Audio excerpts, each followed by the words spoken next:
The world has seen some levels of complexities that sometimes go beyond the average human comprehension. One of such is a perennial debate of whether or not the rich world should continue to dole out largesse to the seemingly poor world. The most intelligent minds are outrightly divided on this issue, and it's a yawning gulf.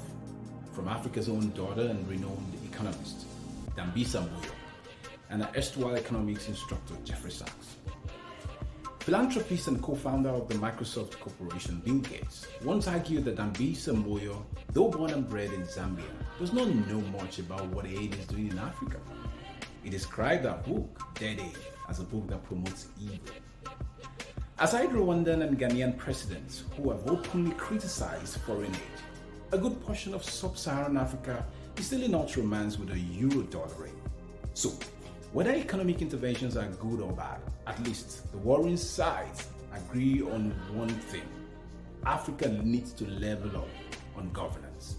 Sir Paul Collier, the professor of economics and public policy and author of the book Bottom Billion, agrees with this argument that pushing money in form of aid to poor countries isn't just enough. Professor Collier says donor countries need to get serious. His theory also sees the threshold of governance in Africa as a major bane for African development. There is a saying in Yoruba tribe that when a child is old enough to hold a cutlass, he should get it. With the state of things across the continent, it's only ethical to ask the question: when will Africa come of age? When will Africa run its own affairs? When will Africa join its own club? You know how they say, the day a madman knows he's mad is the day he begins to get well. This episode of Pari Passu is extremely enlightening. And to help us understand from an historical, socio-political perspective the complexity of this topic, an old dear friend of mine and former classmate, Dr. Foluke Adebisi, joined me to take a rounded look on the topic aid. She is a member of the University of Bristol Law Academy, a scholarship which is learning-based and as well as jurisprudential, examines what happens at the intersection of legal education, law, society, and a history of changing ideas of what it means to be human. Dr. Foluke Ifejola Adebisi holds a Ph.D. in law. She is the founder of Forever African Conference and Events, FACE, a Pan-African interdisciplinary conference hosted yearly in Bristol. In October 2018, Foluke was included in the Bristol BAME Powerlist, a list of Bristol's 100 most inspiring people from Black Asian minority ethnic backgrounds. After managing to put her son to bed, Foluke waited up late at night to join me on a Zoom call from her home in Bristol, United Kingdom.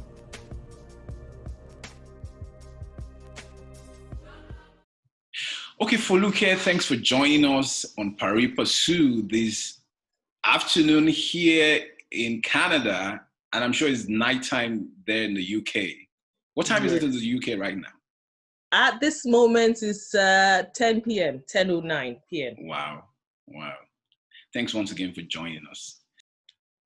I want to clear something with regards to, I know a little bit about your stand with regards to aid or no aid. As a matter of fact, I love the way you coined it in one of your articles in your blog. You said, aid does not aid development.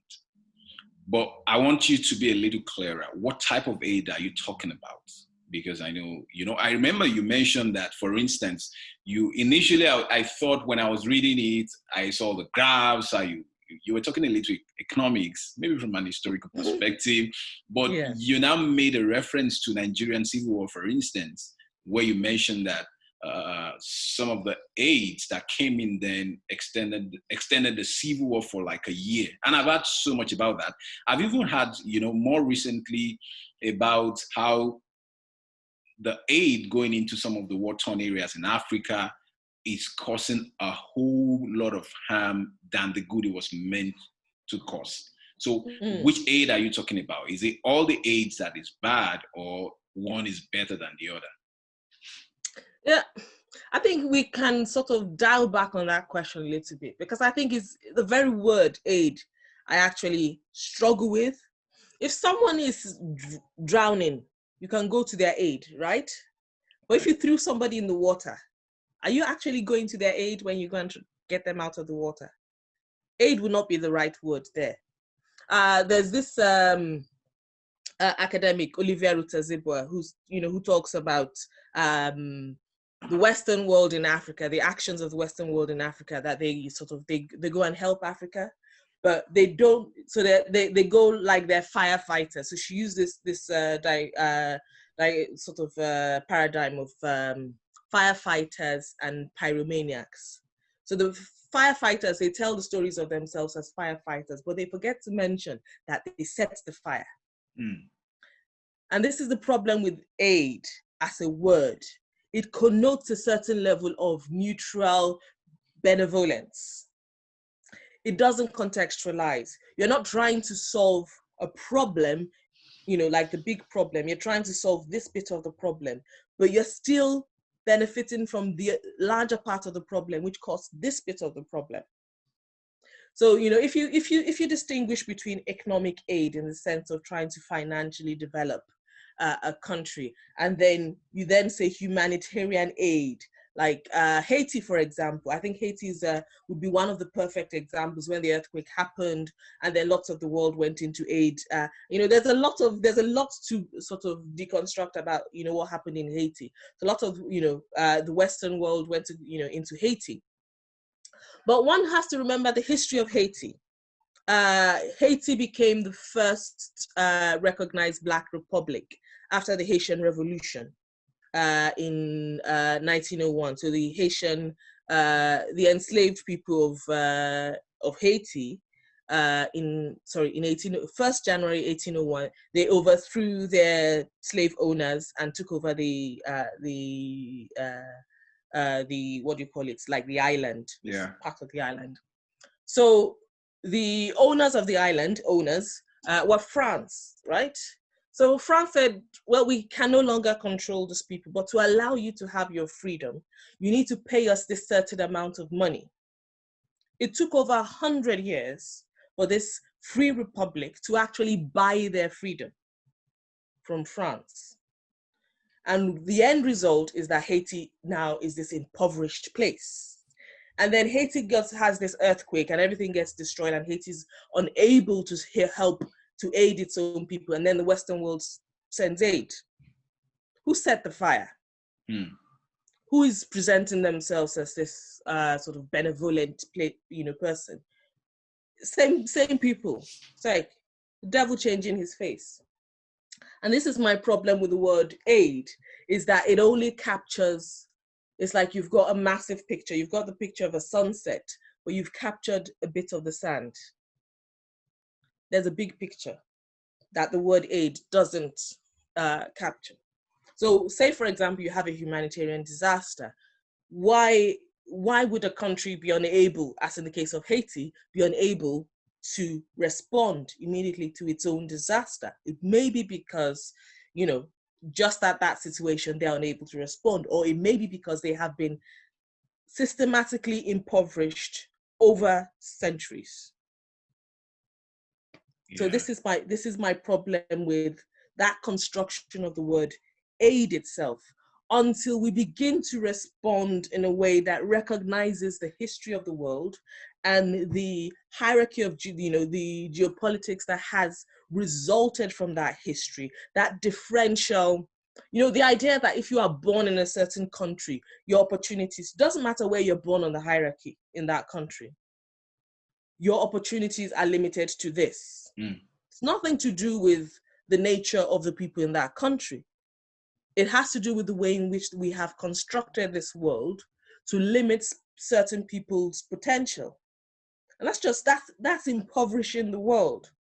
Okay. And then you say, then you say we want to aid people out of that, when we have also constructed the situation in which we are trying to aid people out of. We need to reconstruct the world, not aid or anything like that. What about some not-for-profit, some of the religious associations, are they also still part of the problem? So there's there's this saying, the road to hell is paved with good intentions. I'm a complete believer in the veracity of that statement. Again, let's take Haiti. I mean, I probably spend too much time on Haiti, but I lecture on Haiti, so it's a bit of I would always say it's always a go-to example because it has a more visible recorded history that one can trace. But this applies to almost any post-colonial sphere. After the immediate aftermath of the earthquake in Haiti, like a few years after, then they began to investigate. There were allegations coming out of these aid workers, allegations of serious sexual assault. So the people who had come in sexually assaulting the inhabitants of Haiti, the citizens of Haiti.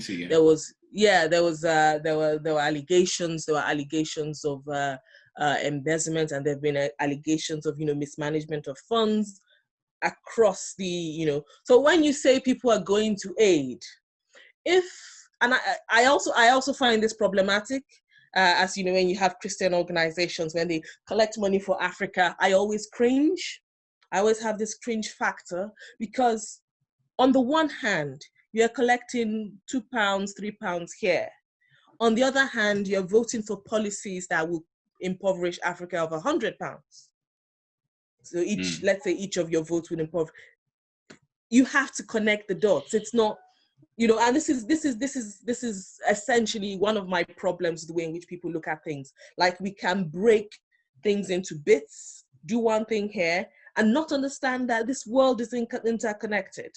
It just seems to me like a really poor and non-critical way of looking at the world, or that we can treat history as very divorced segments or partitions, as if the thing we did last year doesn't affect the things we do this year. It doesn't make any sense not to understand that history bleeds into each other. So, I was actually listening to an interview by Professor Hilary Beckles of Barbados today. And he was talking about how the Church of England actually owned plantations of enslaved people in Barbados. Church of England. So a lot of the riches of the Church of England is derived from the enslavement of African people. And then they send £2. Doesn't add up, yeah. It doesn't add up. This is the history of the world we're talking about.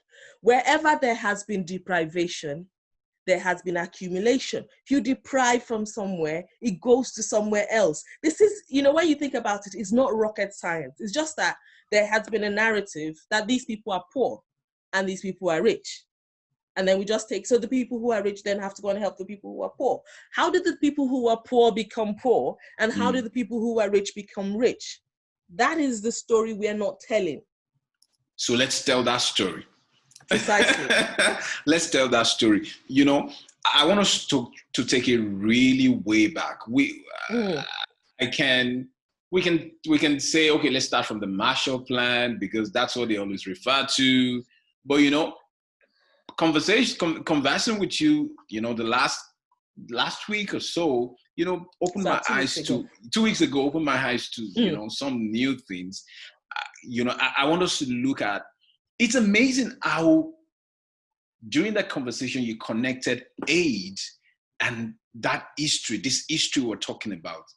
Can you, I know this is a 3-hour lecture, but can we break it down as fast as possible? What's the connect between what happened, in those years and this aid that's been coming in for over 50 years? And like you mentioned earlier on, it's superficial.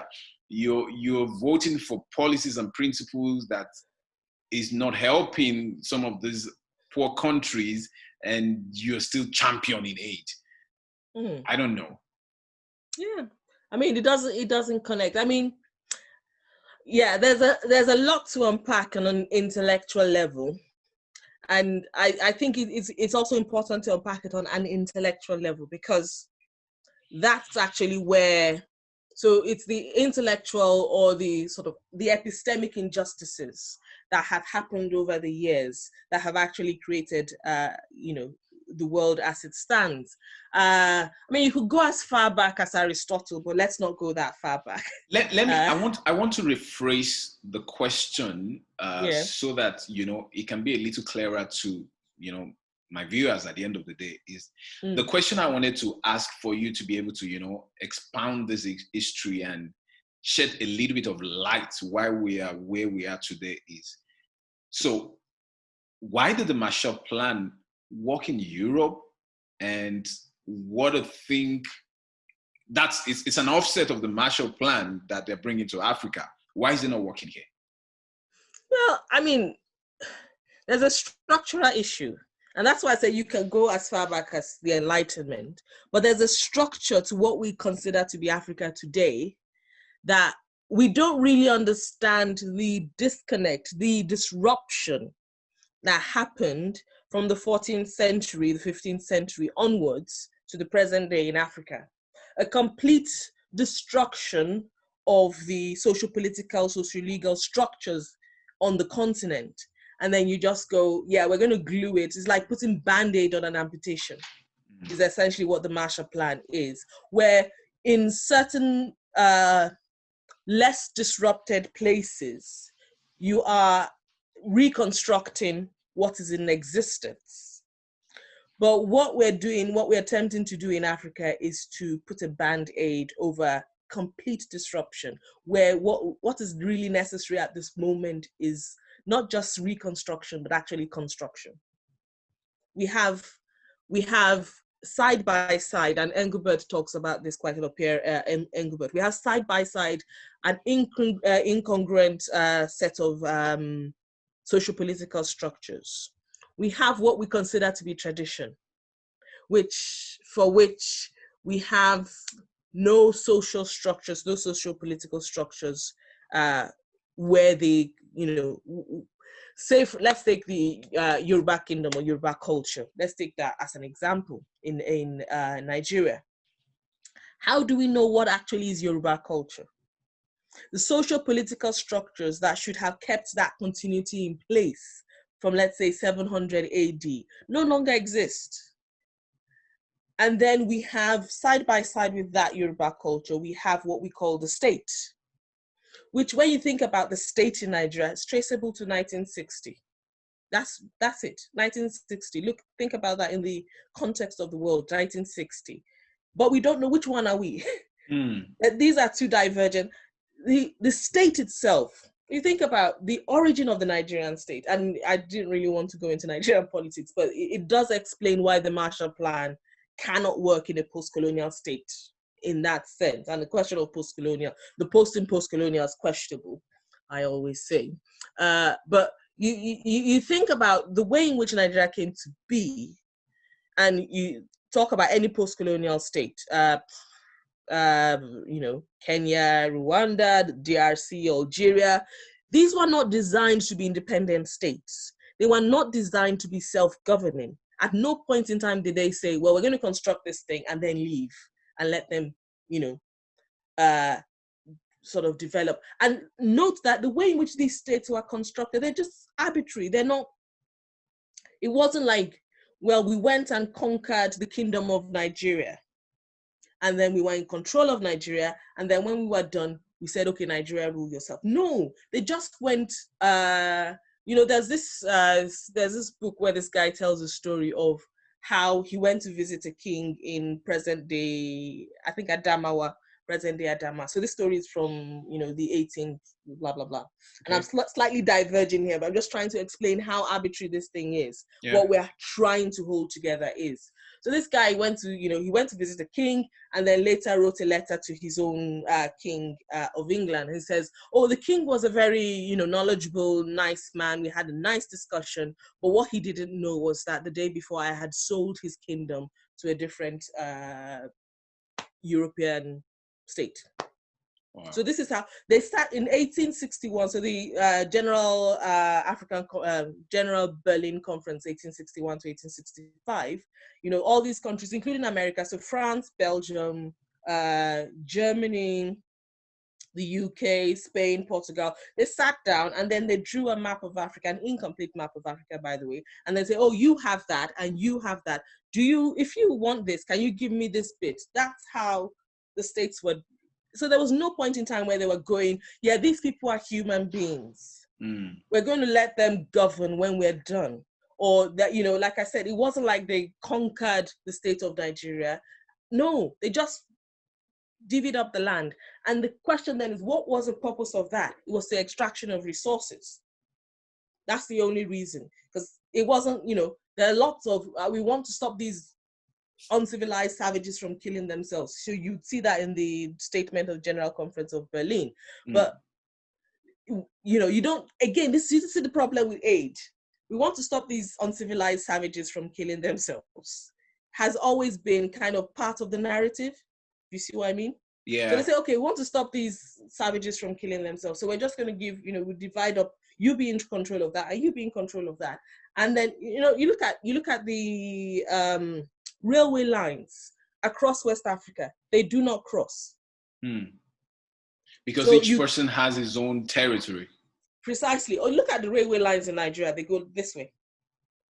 It doesn't make any sense for you to construct railway lines from the coast. The only reason you construct railway lines that way is to extract resources from the interior and bring them out to the coast and then ship them back. That's the only reason. My grandfather, he was a cocoa farmer. They were given a quota of how much cocoa they had to produce. Anything else they produced before, they couldn't produce. They had to produce cocoa. And then they shipped them.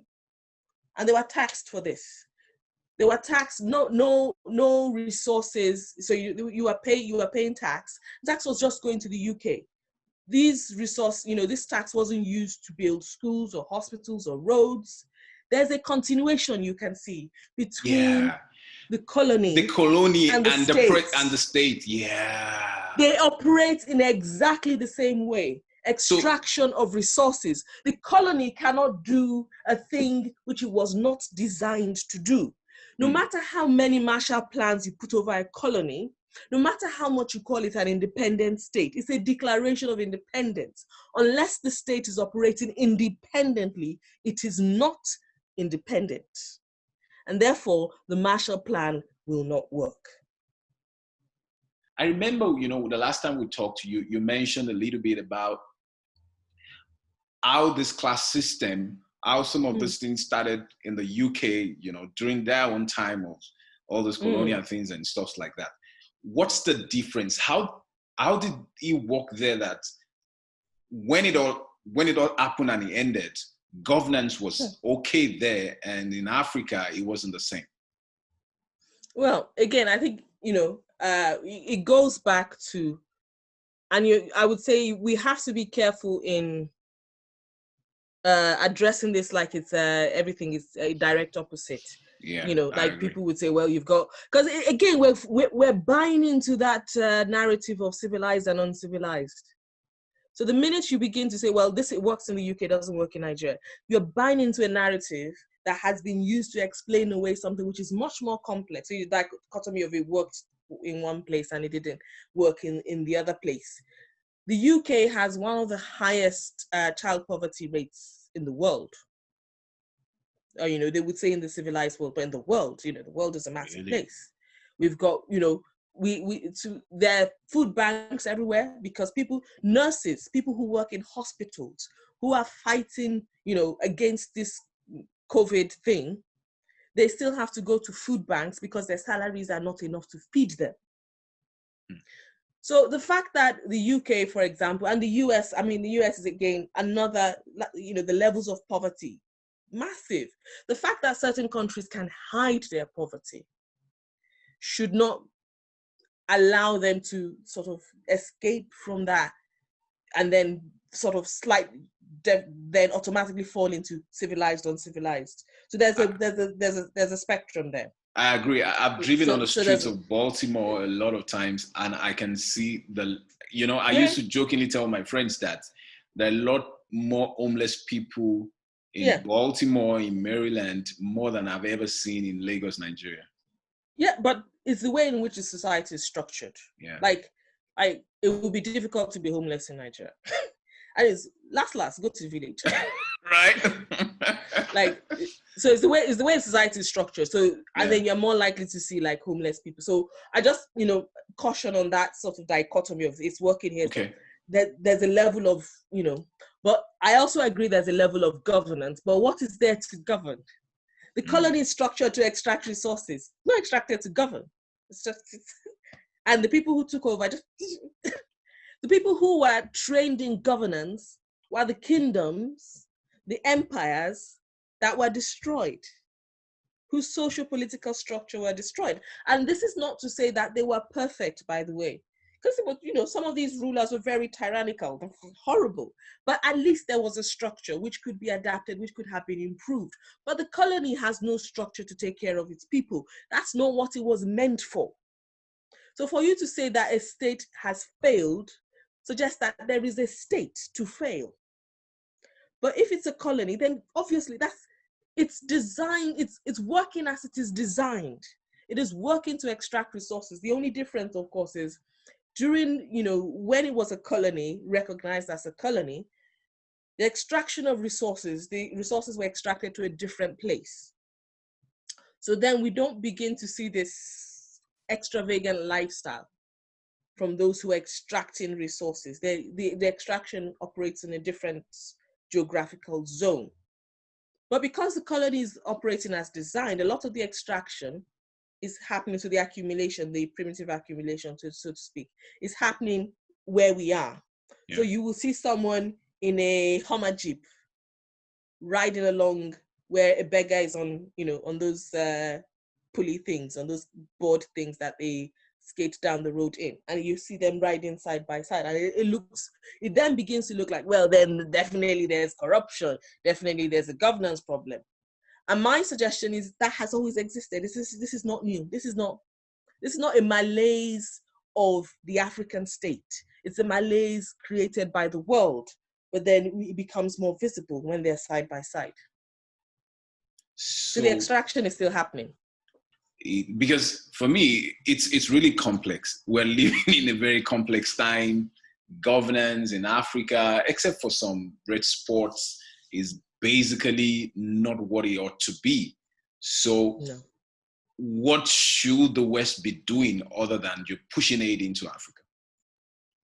Well, there are lots of ways we can look at this. I mean, it depends on what you want and when you want it. Because I also find the concept of the West problematic anyway, because it does again tie into that non-global nature of the world. The late Professor Tejumola Olaniyan, he would say, the concept of African poverty is very modern. So the idea that African poverty is because Africa is in a backward state and they need to catch up with the world. And that, he says that, that's problematic because African poverty is actually modern. For example, he would say, he said, the idea that the Congo is not developed and Belgium is developed. So you describe the Congo as not developed and Belgium as a developed country. It's problematic. Yeah. Because if you I was Belgium built, yeah. Yeah, Leopold II's activities, let's put it that way, like the most atrocious things happened in the Belgian Congo, as it was called. People, if they failed to meet their rubber quota, famous picture of this guy's, he had the hand of his daughter, presented the hand and foot of his daughter, presented to him because he failed to cut enough rubber. This is a human being. They just, there's still skulls. There's still skulls of Herero, present day in Namibia, in the American Anthropology Museum. The, Bini bronzes, still in the British history, British museums. So saying, what can they do? What we're really asking, what we're really contemplating is the destruction of the world as we know it. Like I said, it's complex, but when you think about it, it's not complex. Okay. On the one hand, you could say it's not complex. It's just that people will refuse to do the things that need to be done. If you say anything stolen should be returned, and this is why reparation, when we're talking about reparation narratives, I always say they're making sense, but people always attack reparation narratives with a straw man approach, like people want a handout or a check or that. So if you read any of the people reparationists, what they've written, first you have to acknowledge that a wrong has been done. There's no point in time where there's been a collective acknowledgement that what was done to Africa. So first you have to think about 400 years of stealing African people. Estimations anywhere between 12 to 20 million Africans were kidnapped and forced into enslavement, forced labor in the Americas. 12 to 20 million. Think about the massive depletion, because you'd only take out able-bodied people, right? So the massive depletion of human resources across the continent that happened. And then take into consideration that those are the ones who survived to be taken across. To get any, you have to fight wars, which means people were dying. You don't just take them and put them on a boat. There's a period between when you take them and you wait for the next boats to come. People will die. So how many people died in those 400 years? And then at the end of that, and again, think about how the narrative was, if you see the narrative of a lot of the Berlin conference, they'll say, well, to stop the wars of enslavement. So this is the thing we went to go and do in Africa, but to stop it, this thing that we went to do, to stop the Africans from doing this horrible thing of enslavement, we will now go and protect them. So like what's modern day Botswana, it used to be called a protectorate. That's why it was called a protectorate, because they were going to protect the Africans from their barbaric ways. So until there's an acknowledgement of the wrong, there's this, lots of groups, they will say, they call it the genocide. The outright almost like depletion of Africa, of its resources, of its social structures, that has to be acknowledged. One. Secondly, you have to stop. Stop we've already discussed, there's a consideration. There's, the things that have happened in the past haven't ceased as such. They have just changed form. Yeah. I mean, look at the DRC. The only reason the DRC is destabilized is so that they can mine columbite, so that we can have laptops that we're talking on and, and mobile phones. How, if you keep the prices cheap? Or think about, Sierra Leone, Liberia, conflict diamonds. Or even look at Niger Delta of Nigeria, or South Africa. Why did apartheid last so long? Because all these companies wanted to go and be mining, cheap from South Africa. So until there's a cessation of, so acknowledgement first, acknowledge that a wrong has been done, then seize the wrong that, and the wrong also translates itself into various spheres. So, although we're talking about aid, that's why I always say there is a link between Pan-Africanism and Black Lives Matter. Pan-Africanism and Black Lives Matter is essentially, it's the same movement seen in different ways. Although, as I explained earlier, there's at least two divergent ways in which we look at Pan-Africanism, but at least one of them is essentially the same thing as Black Lives Matter. So when you ask for a cessation, you're not only asking of a cessation of the exploitation of African resources, mineral and sort of natural resources, you're also asking for the exploitation of African labor and African descended labor. So anyone who's descended from Africa, the exploitation of their labor also includes things like police brutality in America or the UK or anywhere else, France, for example. So a cessation of all this until there is an acknowledgement. And to acknowledge, that's a big thing. That's where we are not, we're going second thing. And then you get to the third thing where there has to be repair. Okay. So what has been destroyed, what you destroyed and what you stopped destroying, you have to repair. This is not aid. And this is why there's a chapter that I wrote, supposed to be coming out this year. We'll see, because COVID has disrupted everything. Yeah. But there's a chapter I wrote on law, race, and development, in which I examine these things. And I argue that the language of development feeds into or flows on from the narrative of civilized and uncivilized. You're still basically saying developed and undeveloped. It's when you talk about repair, can you be a little more practical? What kind of repair are you talking about? Well, I think I can be practical, but I can also be slightly impractical as well. Okay. Because the thing is, if you're saying repair, that's a big ask. You're saying everything that has been destroyed, because we cannot, say for example, let's talk about the story of Zong. Have you heard about the ship called Zong? So this was the ship that was had taken enslaved Africans and was traveling to the Americas, and they realized that this journey may not be going as we envisaged. Now, if they lost their human cargo due to hunger, starvation, stuff like that, they would not be able to claim the insurance. So you know what they did? They took 400 people and threw them overboard.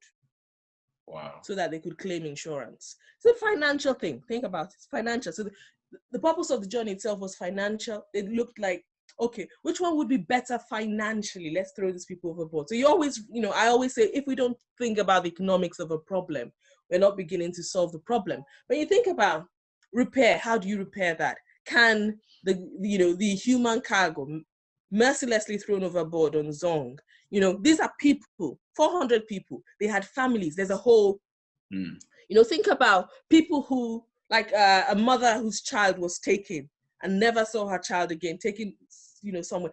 How do you begin to repair? Yeah. So that's why I said, there's a practical, there's an impractical. Okay. There's an impractical that if we look at humanity, and I often say that one of the things, one of the reasons why we have constructed this world is the failure to see certain human beings as human, as fully human. So how do you repair? There's a level which is almost esoteric, in the sense that to repair is to acknowledge that full humanity that has been centuries and centuries of full humanity that has been destroyed. I mean, there's stories of, say for example, the dum-dum bullet. So this bullet was developed at a time when the laws of war said, when you want to go into battle, don't injure so the laws of war still say that. But this is an old age, like it's an old law. Laws of war are really, really old. So when you go into battle, just injure your opponents such that they are no longer able to, you might kill them humanely or injure them, but don't over-injure them, if that makes sense. But at that time, the British created the dum-dum bullets, the exploding bullet. So it hits someone and then explodes within them. And the reason they said they needed a dum-dum bullet was because there were colonial wars going on.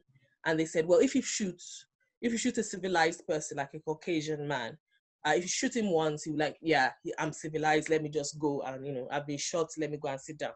But if you shoot a savage, you need to injure him more. So there are things there are things, and this, I read this in an academic journal, by the way. This was the findings. This is something that an academic published as, 18 something. This is not too long ago. When you think about it, the history of the world, 200 years ago is like, it's a drop in the ocean. The entire trade in enslaved people lasted for 400 years. Longer, much, much longer than the time from the end till now. Yeah. Wow. Each time I talk to you, it's like I have a brainwave. It's like you're tearing down some monstrous buildings that's been in my head, and I'm seeing a different light. And I really hope that's exactly what I want my viewers to see from these conversations. I hope there's a lot to talk about.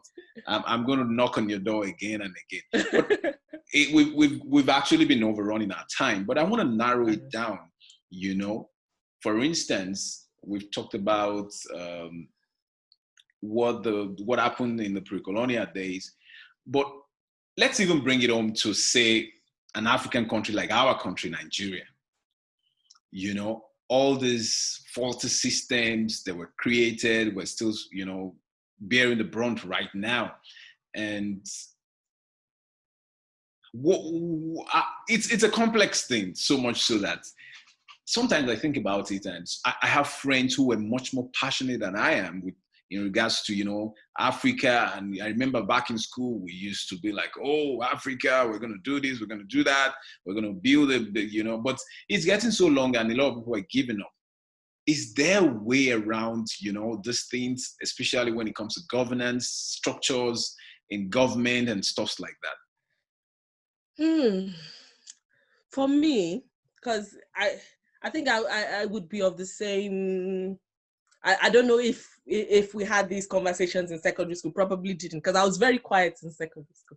Not around my desk. You used to talk a lot to me. Nobody believes that. Nobody believes that. Anyway, because I think, you know, on to a certain extent, you go, well, I am really passionate about Africa, or, you know, my own country. And then you begin to sort of see things that you think should work, you know, and I think it's the hope that kills us sometimes. Yeah. Things happen and you think, yeah, it looks like things are getting better. And then it just goes like 180 and messes up. My position at the moment, and, you know, I always say I read more and then change my mind. I have changed my mind mid-lecture before. So I always tell my students, I say one thing, please, you know, tell me what you think. What I'm saying is what I'm thinking now. That's a good character, you know. Anyway, yeah. But it's true, because you read more, you reflect more, and you know, people tell you stuff, like even my students, they tell me stuff and I go, yeah, that makes sense. Fine. If that's what, you know, that makes sense. I now I've changed my mind, you know. I follow your position. But I am beginning to think that the post-colonial state is not viable. And the problem, of course, is, so we are trying to, sorry, I need to turn this off. No worries. Yeah, my son keeps on setting his alarm. I don't know. He's asleep. He sets an alarm for, I mean, it's because he changed the clock. So he's changed the clock and we don't know how to set it. Anyway, so what was I saying? So I think the problem is that we're trying to use, and, you know, I alluded to this earlier with the concept of the state and colony. Because we call it a state, we think it's a state. It's still a colony. We're trying to use a device, a colony, which was meant to exploit to better the people. And as long as we keep on, we're just going to get more and more frustrated. It's like trying to use a boat to fly. A thing cannot do a thing that the thing was not designed to do. Right. So, but then how do we break from that? And this is one of the reasons why I set up this, my thing, Forever Africa Conference and Events, is I think we need to start talking across Africa.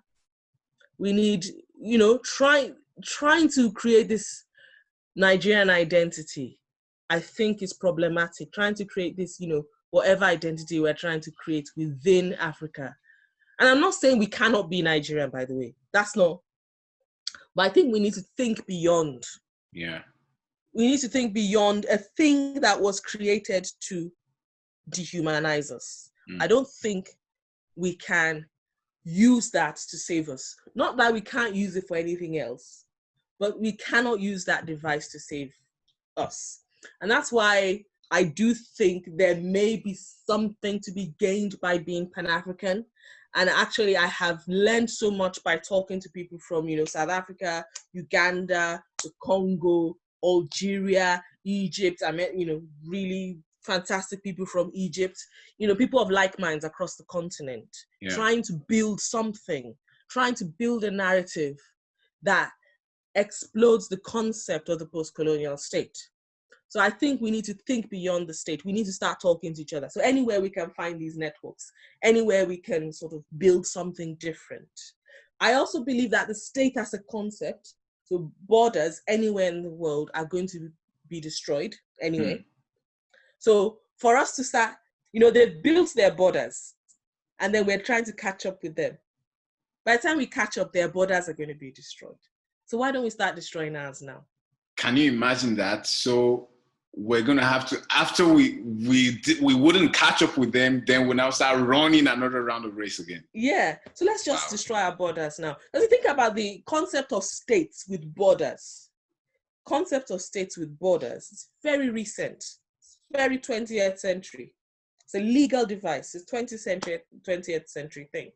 So they just, you know, I mean, again, that's another lecture, which I don't want to go into. I need to run out of time. But the concept of the state is very recent and has failed. I mean, you know, it's kind of those things that you can see, like COVID, for example. The concept of the state and COVID prevention or COVID management is not compatible. There's nothing in the world, where you think about it, real problems facing the world that are compatible with state borders. Environmental, climate change, environmental degradation. The environment doesn't care about the lines which you haven't even bothered to draw in the actual sand. It, you know, it encroaches. Does COVID care about your borders? No, as a matter of fact, I don't even mention to you, you know, this term called vaccine nationalism that most of the leaders of the developed world, except for Europe and UK particularly, are not part of, you know, that kind of arrangement. That, you know, the health organizations are saying COVID doesn't respect borders, so you can't deal with it being nationalist with the vaccine. Because if you stockpile the vaccine in your own country, you're still going to open your airlines and people are going to fly in with. So what are you talking about? Precisely. Yeah. So there's no problem. Look at even Black Lives Matter. Doesn't respect borders. France is doing its own protests. UK is doing its own protests. Germany is doing its own protests. Here in Canada, America is doing this. Canada is Australia, New Zealand. All because it's the same problem. Just, you know, it manifests in different ways. Any problem, that serious problem facing the world, doesn't respect national borders. Then what's the point of national borders? Wow. So I think for us, we're trying to, you know, prop up this Nigeria. Trust me, I don't personally, I think, what we need to do is start talking to each other. And, you know, I'm very proud of being a proto-Yoruba person. I say proto because I'm from Kogi State. Okay. So I'm really proud of being a proto-Yoruba person. But it's just like anything else, which is part of, you know, so-called identity. It doesn't, you know, it's not as important as, you know, because it really annoys me, the sort of battles we have about, you know, access to power and all those kind of things. Like, again, I don't want to go into history because, you know, I've written on the concept of tribe itself is colonial. Tribe was a colonial creation. There's no such thing as tribe before, you know, it was a colonial. Yeah, tribe is a colonial. I will send you the link because, again, that's another lecture. But prior to the, you know, to the encroachment of European empires in Africa, people could move from tribe to tribe. So you could be born in Yoruba. Yeah, you could be born in Yoruba and become Hausa. But to divide and conquer, the Europeans said, well, you have to be, if you're Hausa, until you have this certain access to power, and then you make them natural enemies, so they would not join together and fight against you. I think we're going to have to come back and talk about these one that you delved into, you know. But yeah, like I said, that's a different argument. But if you think about it from that, it's part of your identity, but it's part of your identity in a similar way. Your height, your length of your hair is part of your identity, just part of who you are, and you're proud of it. But it's not something which you will do or die about, if you see what I mean. So you should not kill somebody because they are shorter than you. Therefore, you should not kill somebody because they are not of the same, whatever that tribe means. So I think we need to start talking with each other, making solidarities, but we must read. That's one thing that I think we are not doing very well. And maybe just because, like I said, books were thrown at me when I was a child. So I kind of think, you know, this is something, but I think we need to start reading, but we also need, because you can't read and just sit down. You need to read and then do something. It's like, you know, there's this passage in the Bible, like when you look at the mirror, you see your hair is somehow, and then you just walk away. Let's same thing with a book, any book, that was talking about, the Bible or hearing the word. But same thing with any book you read a book, have to do something about it. You have to organize, you have to mobilize, but based on what you've read, and you need to start writing stuff. And that's one of the reasons why I started writing a blog. Because as an academic, I realized that I write something, only other academics have access to it. The people across the continent have no access to it. So then what is the point of me as an African being privy to all this, being in this space, if anything, any knowledge I produce will be locked away somewhere? Yeah. We need to start, and not just in, writing. It's not just, like what you're doing, for example. I see that as a kind of as being a scribe as well. We have new forms of media now. So writing is really old. Writing is one of the oldest forms of media. But so I'm like very old school because I'm writing.